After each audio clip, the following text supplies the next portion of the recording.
Hey everybody, Josh the RV Nerd here from Haylett RV of Coldwater, Michigan, starting a new series today, what I'm going to call our recall report. The idea here being to proactively notify whether it be potential owners or current owners of whatever glitches might be out there that manufacturers have gone out of their way to notify dealers, customers, repair facilities to let them know that these things are out there, the manufacturers are taking care of them so that you can make a call and get that kind of repair scheduled. Now, this first batch of these might seem like, holy cow, there's a bunch of these. What is going on with that? I've never done this before. So I decided I was going to go back several months to get as many of these as I could find effectively. And I'm going to just be as fair and dry as possible with this series so that it might be campers that we sell at Haylett RV. It might be RVs that we don't sell at Haylett RV.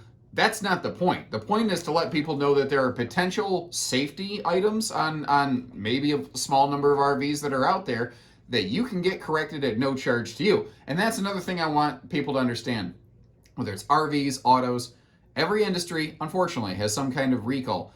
What is good about this is that, again, the manufacturers are acknowledging, stepping up, and saying, this is all on us, this is on our dime, let us get this fixed. We're just trying to make you known. Now, in almost every single case, when there's a recall, when you purchase an RV, your information on like your purchase agreement, that address, those phone numbers, those are registered. So that is how manufacturers will know to be able to notify an existing owner. Sometimes though, if people move or sometimes people have PO boxes or something, it slips through the cracks. And I'm hoping that we can avoid that here. Now, obviously any RV that we have in stock at any point that has these things, we've been doing stuff like this for a while.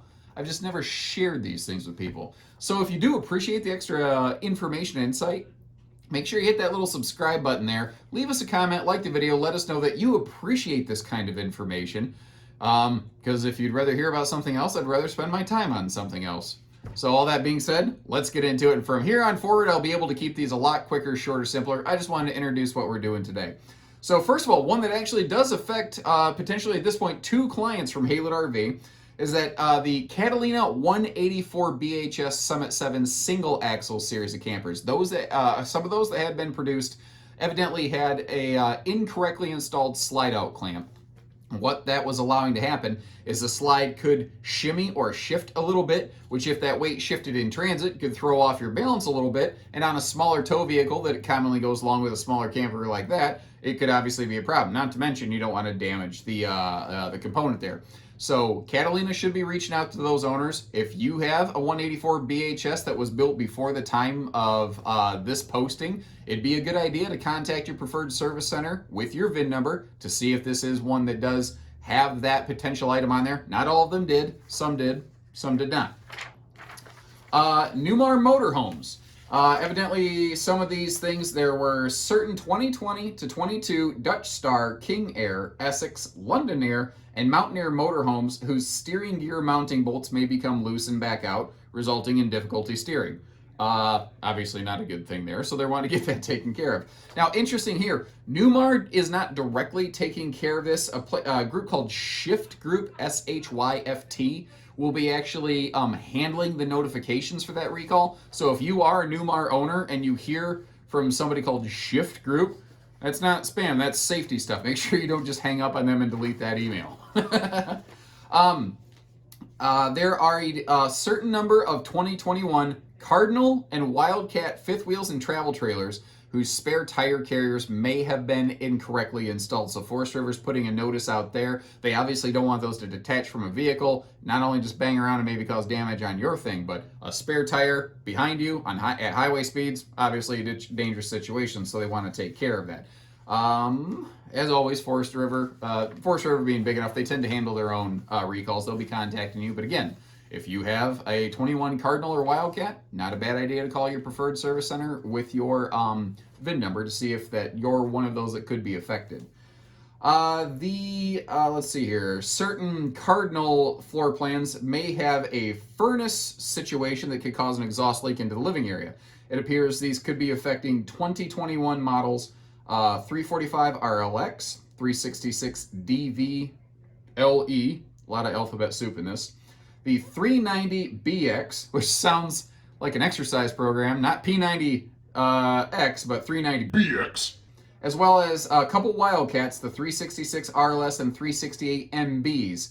The furnace flue may be misaligned due to apparently insufficient furnace screws holding that in place, which could allow it to wiggle in transit and effectively cause a backflow into the living area. Don't want to have that happening. Obviously a safety concern. Keystone on this one. Looks like they have a recall out for a limited number of 2021 Cougar. Looks like all fifth wheels from what I can see. 29 MBS, 30 RLS, 315 RLS, 316 RLS, 32 BHS, 353 SRX, 364 BHL, and 368 MBI. Now I know that when you see a big list of that, you think, oh my gosh, that's like their whole line. Remember that one facility at a manufacturer could have, they have tons of floor plans, different floor plans roll down that same production line. So if something is incorrect from an engineering standpoint, or maybe you have an employee who misunderstood something, it could affect a batch of things, which is probably what happened here. By virtue of the fact that this says 315 RLS though, which was an early 21 model, it makes me think that this has already been corrected on their line and not something that's affecting a lot of current people. Maybe you've already heard about it. But it has to do with their, something about their OTG inverter package. Basically, it may have been miswired initially. That was actually causing the inverter to energize the shore power connection, which could cause basically a shock. And that's something, I think actually now that I say that, I think we did have one that we noticed ahead of time. I don't know, maybe we helped them be aware of that here. I'm not sure. We got some pretty good techs here. Over at the Coachman, Viking, and Clipper travel trailer group, it looks like there's a batch of those that may have gotten out, again, 2021s, that have potentially the stovetop burner flame could become inverted and burn downward into the RV. What is causing this is apparently a improperly aligned furnace air return is sucking air in to feed the furnace as best it can, which is actually pulling the airflow downward through the stovetop, which could cause a heating issue. I don't believe there's been any sort of like fire-related things. I think, again, the goal here is to prevent that from happening. There's also a big recall from what I can see on RVs that, motorized RVs that are on a Sprinter chassis regarding brake lights. And it looks like this is affecting 56,534 RVs that are on a 2019 to 2020 Mercedes-Benz Sprinter chassis system.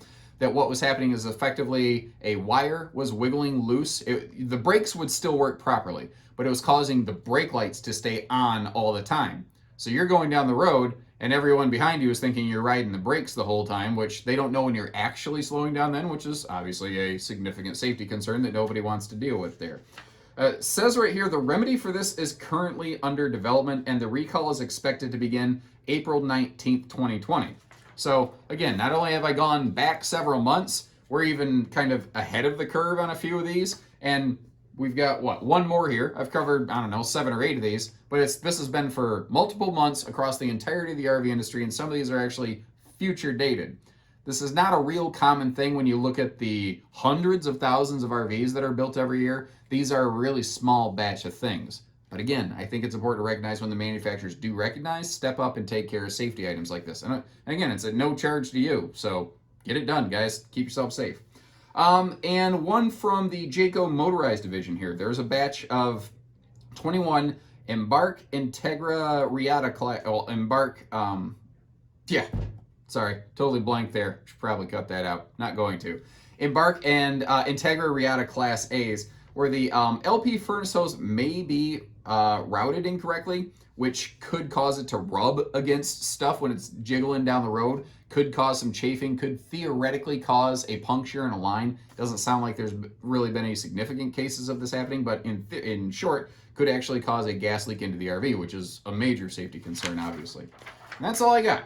So if you'd like to see more of these updates when they come out, hit that subscribe button, hit the like button, leave me a comment, let me know that, hey, we really appreciate you getting this stuff out to us. And remember, if it's an RV we have here at Haylett, we proactively take care of this stuff so you don't have to. If it's one we sold and then this came out, call us, please. Our customers, we'd love to get you taken care of as soon as possible. And as always, take care, stay safe, have fun, and happy Haylett camping, everyone.